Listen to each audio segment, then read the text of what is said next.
Hello भाई, मैं अंकित। Honda वालों ने अपनी SP 160 को भी अपडेट कर दिया, इवन यूनिकॉर्न 160 को भी अपडेट कर दिया।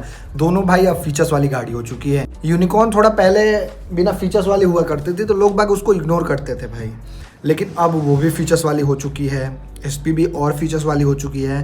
तो ऐसे में सवाल ये आता है भाई कि दोनों में सेम इंजन है, हम किसको खरीदें? सवाल है कि नहीं है मन में? क्योंकि भाई दोनों गाड़ियों को प्राइसिंग में आप बिलीव नहीं करोगे, 3 से 4 हज़ार रुपये का डिफरेंस है। जी मैं सही बोल रहा हूँ, 3 से 4 हज़ार। अब मैं आपको बताऊँ तो SP भाई सिंगल डिस्क के साथ 1,47,000 तक मिल जाती है और यूनिकॉर्न 1,44,000 तक मिल रही है अभी के डेट में। तो बताओ 3,000 रुपये का डिफरेंस है कि नहीं है?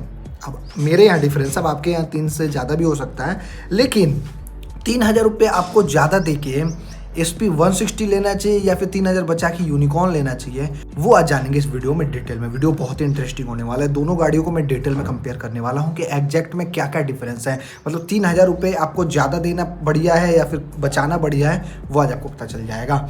बस आपसे रिक्वेस्ट है, चैनल पर नहीं हो तो सब्सक्राइब कर देना, वीडियो को लाइक कर देना और वीडियो को एंड तक देखना। और एक और चीज़ है भाई, कोई गाड़ी खरीदता है तो रीसेल वगैरह भी देखना चाहिए। तो किस गाड़ी का रीसेल वैल्यू बढ़िया है, किस में आपको माइलेज ज़्यादा बढ़िया मिलेगा, किसका परफॉर्मेंस बढ़िया है, कौन टॉप स्पीड में आपको ज़्यादा मज़ा देगी, वो सब भी बात करेंगे डिटेल में। मतलब मैंने बता दिया ना कि डिटेल में एक एक चीज़ कंपेयर करेंगे। तो आप फटाफट शुरू करते हैं बिना किसी देरी के। तो हमेशा की तरह सबसे पहले वेरिएंट और कलर ऑप्शंस दोनों गाड़ियों का कंपेयर कर लेते हैं। तो SP 160 में आपको हमेशा से 2 वेरिएंट मिलते हैं, आप सभी अच्छे जानते हैं, सिंगल डिस्क और ड्यूल डिस्क है। लेकिन यूनिकॉर्न भाई एक ही वेरिएंट के साथ आती है जिसमें आपको सिंगल डिस्क मिलता है, ड्यूल डिस्क का ऑप्शन इसमें नहीं आता। तो वेरिएंट के मामले में SP आगे निकल जाती है। बाकी रहा बात कलर का, तो SP भी भाई 4-5 कलर के साथ आती है और यूनिकॉर्न भी 4-5 कलर के साथ ही आती है। तो कलर में ज़्यादा डिफरेंस नहीं है। रहा बात लुक और डिज़ाइन का, तो दोनों गाड़ियों को आप देख सकते हो भाई, दोनों गाड़ियाँ मतलब ठीक है यार, लेकिन SP जो है ना वो थोड़ी मस्कुलर है। जैसे SP 125 और साइन है ना, सेम वैसे ही यहाँ पे बना रखा है इन्होंने, SP 160 और यूनिकॉर्न। जिनको भाई सिंपल लुक वाली गाड़ी चाहिए तो यूनिकॉर्न ले लो, जिनको थोड़ा मस्कुलर गाड़ी चाहिए वो भाई SP 160 ले लो। तो अब आपके ऊपर डिपेंड करता है, आपको मस्कुलर लुक चाहिए या फिर सिंपल सुबह गाड़ी चाहिए। लेकिन हाँ, एक चीज़ मैं बताना चाहूँगा कि यूनिकॉर्न भाई बिल्ड क्वालिटी के मामले में नेक्स्ट लेवल की है आपकी ये SP 160 से। तो अगर आपको लॉन्ग लास्टिंग बाइक चाहिए बिल्ड क्वालिटी वाइज तो यूनिकॉर्न आपके लिए बेस्ट है। बाकी लुक और डिज़ाइन भाई मैंने बता ही दिया कि मस्कुलर है SP, उसके टैंक वगैरह में पैनल वगैरह जोड़ रखा है, थोड़ा कट्स वगैरह दिया गया, एजेस दिया गया, हेड इसका काफ़ी अट्रैक्टिव लगता है, पीछे से भी ये काफ़ी मस्कुलर लगती है। लेकिन यूनिकॉर्न जो है वो सिंपल सोबा गाड़ी है, इसका टैंक एकदम सिंपल साइज में, पैनल फैनल कुछ नहीं है, इसमें कुछ भी कट्स वगैरह नहीं दिया गया है, इसका हेड जो है वो सिंपल सोबा है, थोड़ा सा क्रोम का फिनिशिंग वगैरह दिया गया है। तो ये चीज़ अपने अकॉर्डिंग देख लेना, क्योंकि ये सब्जेक्टिव पार्ट है तो वो आपके ऊपर डिपेंड करता है। बाकी हाँ, मैं अब कंपेयर करने वाला हूँ दोनों गाड़ियों का हार्ट। भाई दोनों गाड़ियों का हार्ट में भी थोड़ा सा डिफरेंस है, मतलब इंजन में। अभी SP 160 में आपको जो इंजन मिलता है वो 162.71 सीसी का है, वहीं सेम इंजन आपको यूनिकॉर्न में भी मिलता है 162.71 सीसी का 4 stroke single cylinder air cooled 2 valve fuel injected engine. तो सीसी में तो बिल्कुल भी डिफरेंस नहीं है, लेकिन पावर में थोड़ा बहुत डिफरेंस हो जाता है। अभी दोनों गाड़ियाँ 5 गियर के साथ आती है, दोनों में जो गियर पैटर्न है वो बिल्कुल ही सेम ही है। एक आगे लगता है, जो 4 बचता है वो ऊपर के साइड लग जाता है, और दोनों में गियर लगाने वाला सिंगल वाला मिलता है भाई, डबल वाला नहीं मिलता। तो ये थोड़ा सा है।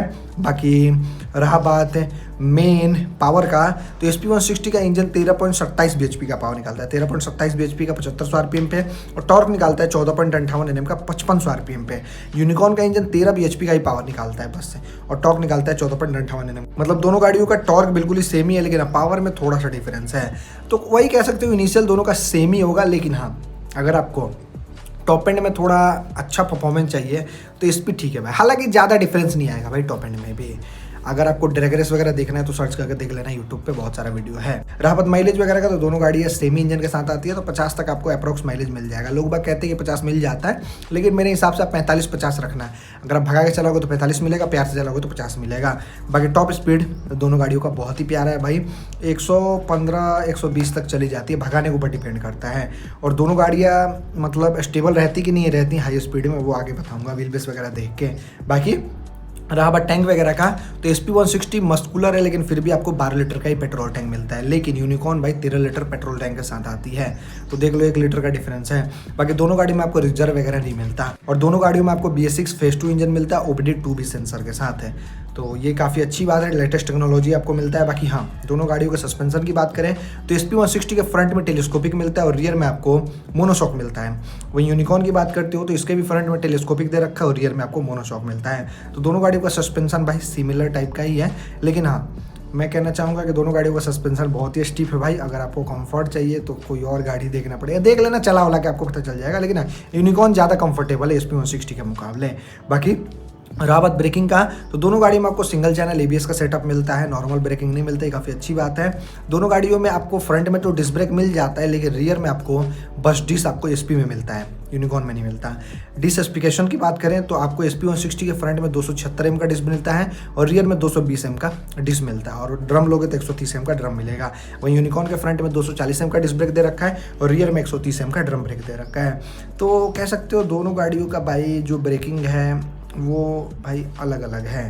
मतलब सिंगल चैनल ABS है ठीक है, लेकिन हाँ डिस्क में अच्छा खासा डिफरेंस हो जाता है। 276 mm 240 mm, समझ रहे हो ना, थोड़ा बड़ा छोटा का अंतर हो जा रहा है। तो ये चीज़ टेस्ट राइड वगैरह लेके देख लेना। बाकी एलॉय में भी डिफरेंस है। SP में आपको 17 इंच का एलॉय मिलता है, जबकि यूनिकॉर्न में 18 इंच का एलॉय दे रखा है। 17 इंच और 18 इंच में कितना डिफरेंस होता है आप सभी अच्छे जानते हैं, थोड़ा सा छोटा बड़ा हो जाता है भाई। अभी SP के फ्रंट में आपको टायर मिलता है 80 सेक्शन का और रियर में मिलता है 130 सेक्शन का, जबकि यूनिकॉर्न के फ्रंट में 80 सेक्शन का ही टायर मिलता है, लेकिन रियर में 100 सेक्शन का मिलता है। दोनों गाड़ियों का फ्रंट टायर बिल्कुल ही सेम ही है भाई, 1 इंच मतलब है कम, लेकिन प्रोफाइल सेम है। लेकिन रियर वाले में भाई 30 mm का डिफरेंस है। मतलब समझ रहे हो, यूनिकॉर्न का इतना मोटा होगा तो SP का इतना मोटा होगा। तो हाई स्पीड में, स्टेबिलिटी के मामले में या फिर ट्रैक्शन के मामले में ज़मीन आसमान का फ़र्क होगा भाई, सच्ची बता रहा हूँ। तो ये चीज़ है, मतलब भाई रियल लाइफ में यूज करोगे ना तब पता चलेगा। और लुक और डिज़ाइन में भी डिफरेंस हो जाएगा। पीछे से SP काफ़ी बल्की लगती है मोटा टायर की वजह से, लेकिन यूनिकॉर्न भाई थोड़ी मतलब बिच्चू बिच्चू सी लगती है कह सकते हो। बाकी दोनों गाड़ी में आपको ट्यूबलेस टायर मिलता है, काफ़ी अच्छी बात है। रहा बात डायमेंशन का, तो SP भाई 139 किलो की है और यूनिकॉर्न 140 किलो की है। देख रहे हो, मतलब उल्टा ही सीन हो गया। SP मस्कुलर है लेकिन फिर भी 139 किलो की है, लेकिन यूनिकॉर्न सिंपल सोबा गाड़ी है फिर भी 140 किलो की है। तो कहीं ना कहीं भाई बिल्ड क्वालिटी में इसी चीज़ से पता चल रहा है। बाकी दोनों गाड़ियों का सीट हाइट बहुत ही बढ़िया है भाई। 796 mm एक तरफ मिलता है SP में और 798 में मिलता है यूनिकॉर्न में। मतलब दोनों गाड़ियों को 5 फीट का बंदा आराम से चला सकता है, कोई दिक्कत नहीं होगा। बाकी ग्राउंड क्लियरेंस मिलता है SP में 177 mm का, यूनिकॉर्न में मिलता है 187 mm का। 10 mm का डिफरेंस है भाई। ये 10 mm का डिफरेंस आपको पता है कब पता चलेगा, जब आप गड्ढे गुड्ढी में गाड़ी को कुदाओगे। SP का नीचे से टच टूच हो जाएगा, लेकिन यूनिकॉर्न का भी टच टूच नहीं होगी भाई। तो ये एक यूनिकॉर्न में आपको बेनिफिट मिल जाता है। बाकी ओवरऑल लेंथ मिलता है आपको SP का 2061 mm और यूनिकॉर्न का मिलता है 2081 mm, 20 mm का डिफरेंस है। विड्थ की बात करते हो तो 786 mm का विड्थ मिलता है SP में, 756 mm का विड्थ मिलता है यूनिकॉर्न में। हाइट की बात करते हो तो 1113 mm का हाइट मिलता है SP में और 1103 mm का हाइट मिलता है यूनिकॉर्न में। व्हीलबेस की बात करते हो तो 1347 mm का व्हीलबेस मिलता है आपको SP में और 1335 mm का व्हीलबेस मिलता है यूनिकॉर्न में। बाकी चेचिस आपको दोनों गाड़ियों में डायमंड ही मिलता है। दोनों गाड़ियों का हाई स्पीड में स्टेबिलिटी बढ़िया है भाई, मतलब 1335 mm 1347 mm अच्छा खासा व्हीलबेस होता है। और दोनों गाड़ी को टर्निंग एरियस थोड़ा सा मतलब आप कह सकते हो अपने अकॉर्डिंग देख लेना, क्योंकि थोड़ा सा तो आपको एरिया चाहिए मुड़ाने के लिए। तो ये चीज़ है। बाकी हाँ, मैन्युफैक्चरिंग वारंटी की बात करें तो दोनों गाड़ियाँ होंडा की है भाई, तो 3 साल 42,000 किलोमीटर का आपको स्टैंडर्ड तौर पे वारंटी मिल जाएगा। उससे ज़्यादा आपको कराना है तो 1,000 रुपये आपको पे करना पड़ेगा, तब आपको 5 साल का वारंटी मिलेगा। ये मक्खी तो यार परेशान करके रखी है मेरे को। बाकी हाँ, फ्री सर्विस की बात करें तो दोनों गाड़ियों का फ्री सर्विस बहुत बढ़िया है भाई। 3 मिलता है, 5 नहीं मिलता है। तो ये अगर होंडा वाले थोड़ा सा भाई मतलब इम्प्रूवमेंट कर देते हैं तो बढ़िया रहता है। 5 कर देना चाहिए, क्योंकि अदर कंपनी में 5 हमें मिल रहा है, तो क्यों कॉस्ट कटिंग करना है इनको। लेकिन भाई ये लोग हर चीज़ में कॉस्ट कटिंग करते हैं, चाहे आप बात करो फ्री सर्विस की, चाहे आप बात करो वारंटी की, हर चीज़ में कॉस्ट कटिंग करते हैं। तो यहाँ पर मैंने ओवरऑल आपको जानकारी दे ही दिया। अभी मेन बात कर लेते हैं फीचर्स का। भाई फीचर्स भी कंपेयर करना फ़र्ज है ना।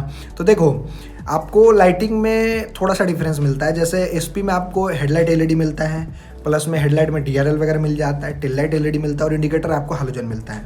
लेकिन यूनिकॉर्न में आपको हेडलाइट LED मिलता है, वहाँ पे DRL वगैरह नहीं दे रखा है, और टेल लाइट आपको हैलोजन मिलता है और इंडिकेटर भी आपको हैलोजन मिलता है। लाइटिंग में थोड़ा सा डिफरेंस है, पीछे वाला जो टेल लाइट है ना SP में वो LED मिलता है, बस यही डिफरेंस है। यहाँ पे हैलोजन मिल रहा है, वहाँ पे LED मिल रहा है। बाकी दोनों गाड़ियों में जो इंडिकेटर मिलता है वो फ्लेक्सिबल है, ये काफ़ी अच्छी बात है। कितना भी निवा नुआ दोगे टूटे फूटेगा नहीं, तो ये काफ़ी बढ़िया कर रखा है कंपनी वालों ने। बाकी दोनों गाड़ी में आपको जो मीटर कंसोल मिलता है उसमें भी डिफरेंस है। जो पहले एसपी में आता था वो यूनिकॉर्न में चला गया, एसपी में आपको नया मीटर मिल रहा है ना। तो टीएफटी वाला मीटर मिलता है वहाँ पे, जिसमें आपको भर भर के फीचर्स मिल जाता है। मतलब जो आज के डेट में एडवांस चल रहा है, turn by turn navigation, Bluetooth connectivity, सब चीज़ आपको उसमें मिल जाता है और देखने में काफ़ी प्रीमियम भी लगता है। लेकिन यूनिकॉर्न का मीटर कंसोल भी फुली डिजिटल ही है, लेकिन वहाँ पर आपको मतलब थोड़ा नेगेटिव टाइप का मिलता है, थोड़ा अच्छा नहीं लगता। लेकिन हाँ ठीक है भाई, अब क्या कर सकते हैं, फुली डिजिटल दे रखा है, ये काफ़ी अच्छी बात है। जिसमें आपको मतलब फीचर्स तो मिल जाता है, गियर पोजीशन वगैरह, आरपीएम वगैरह मिल जाता है, टाइम वगैरह मिल जाता है, इवन रियल लाइफ माइलेज मिल जाता है। लेकिन मोबाइल कनेक्टिविटी का थोड़ा सा इशू है भाई। तो ये चीज़ है, मीटर कंसोल में भी एसपी आगे निकल जाती है। बाकी दोनों गाड़ियों में आपको टाइप सी पोर्ट मिल जाता है, फ़ोन वगैरह आराम से आप चार्ज कर सकते हो। बाकी इंजन किल स्विच तो दोनों गाड़ियों में मिल जाता है, लेकिन हजार्ड के बटन में डिफरेंस हो जाता है। एसपी में आपको हजार्ड मिलता है, लेकिन यूनिकॉर्न में ये चीज़ मिसिंग है भाई। और एसपी में आपको एक स्पेशल बटन मिलता है मीटर को टॉगल करने के लिए, लेफ्ट हैंडल बार पे आप देखोगे ना तो बटन मिलता है, लेकिन ये चीज़ यूनिकॉर्न में नहीं है भाई। यूनिकॉर्न में बटन मीटर के पास ही दिया गया है उसको टॉगल करने के लिए। बाकी इसके अलावा दोनों गाड़ी में आपको किक स्टार्टर मिल जाती है, काफ़ी अच्छी बात है। दोनों गाड़ी में सिंगल सीट मिलता है, लेकिन हाँ यूनिकॉर्न ज़्यादा भाई प्रैक्टिकल गाड़ी है एसपी के मुकाबले। एसपी थोड़ी एग्रेसिव टाइप की है, लेकिन यूनिकॉर्न एकदम सिंपल शोभा गाड़ी है। इसके अलावा दोनों गाड़ी में आपको रियर हगर वगैरह देखने को नहीं मिलता। दोनों गाड़ियों में आपको साइड स्टैंड इंजन का फीचर्स मिल जाता है। दोनों गाड़ियों में आपको बैटरी मिलता है 12 वोल्ट 4 एम्पियर का नॉन मेंटेनेंस, तो ये काफ़ी अच्छी बात है। बाकी इंडिकेटर के बारे में मैंने बताई दिया, दोनों गाड़ियों का फ्लेक्सिबल इंडिकेटर है, कितना भी टच टूच करा दो टूटे फूटेगा नहीं। बाकी इसके अलावा दोनों गाड़ियों में आपको वो नहीं मिलता साइलेंट स्टार्टर वगैरह, तो ये थोड़ा सा गाड़ी स्टार्ट करोगे तो थोड़ा आवाज़ करता है। बाकी SP 160 में आपको इंजन काउल मिल जाता है प्रीमियम दिखने वाला, लेकिन यूनिकॉर्न में आपको ये चीज़ मिसिंग है, इंजन प्लेट लगता है एसेसरीज के तौर पे, लेकिन SP में आपको लगाया हुआ मिलता है, तो ये काफ़ी अच्छी बात है। बाकी यूनिकॉर्न के कैटलिटिक कन्वर्टर पे आपको गार्ड फार्ड नहीं मिलता है, इवन SP में भी आपको गार्ड नहीं मिलता, लेकिन वो छुप जाता है इंजन काउल की वजह से। बाकी दोनों गाड़ियों में आपको मिरर ब्लैक कलर का ही मिलता है और पीछे ग्रेवरल वगैरह मिल जाता है, मतलब पकड़ने उकड़ने के लिए प्लेन को काफ़ी कंफर्टेबल हो जाता है। बाकी एग्जॉस्ट सिस्टम पे आपको SP 160 के क्रोम का पट्टी मिलता है, लेकिन यूनिकॉर्न में आपको ब्लैक कलर का पट्टी मिलता है। तो यही कुछ डिफरेंस है भाई, फीचर्स में ज़्यादा डिफरेंस नहीं है, मतलब अब जमीन आसमान का फर्क नहीं कह सकते हैं, थोड़ा बहुत ही डिफरेंस है, 19-20 का फर्क है आप कह सकते हो। बाकी अब थोड़ा मेंटेनेंस, रिसेल वैल्यू, आफ्टर से सर्विस की बात कर लेते हैं। तो देखो दोनों गाड़ियों का इंजन सेम है, तो 1500 रुपये आप बजट रख सकते हो सर्विस का। मतलब एक सर्विस कराने में आपका मोटा मोटी 1500 रुपये खर्च आएगा। अगर आप अच्छा इंजन ऑयल डालते हो, कम से कम 700-800 रुपये का इंजन ऑयल डालना है भाई, आपकी गाड़ी हरदम झकझक रहेगी। तो ये चीज़ है। बाकी हाँ, स्पेयर पार्ट का ज़्यादा कॉस्ट तो नहीं होता है होंडा वालों का, ये चीज़ आपको जाके पता करना पड़ेगा, लेने से पहले पता कर लेना। बाकी रहा बात रिसेल वैल्यू का, तो देखो इंडियन मार्केट में यूनिकॉर्न का ज़्यादा सेल है भाई SP 160 के मुकाबले, तो ऐसे सेल वाइज देखा जाए तो यूनिकॉर्न का ज़्यादा रिसेल वैल्यू है। बाकी रहा बात आफ्टर से सर्विस का, तो दोनों गाड़ियों का आफ्टर से सर्विस बहुत बढ़िया है भाई। होंडा का है तो हर जगह आपको सर्विस सेंटर देखने को मिल ही जाता है। तो यहाँ पे मैंने ओवरऑल कंपेयर कर ही दिया भाई। देखो कुछ चीज़ के मामले में SP 160 बेस्ट है, कुछ चीज़ के मामले में यूनिकॉर्न बेस्ट है। जैसे कंफर्टेबल आपको गाड़ी मिल रहा है, एग्रेसिव आपको गाड़ी नहीं मिल रहा, सिंपल शोभा मिल रहा है, फीचर्स बेसिक मिल रहा है। लेकिन अगर आप SP लेते हो 3000 रुपये ज़्यादा देके, तो आपको टायर मोटा मिल जा रहा है, मोबाइल कनेक्टिविटी मिल जा रहा है, LCD मीटर कंसोल मिल जा रहा है, हजार्ड का बटन मिल जा रहा है, मस्कुलर लुक मिल जा रहा है, इंजन काउल मिल जा रहा है।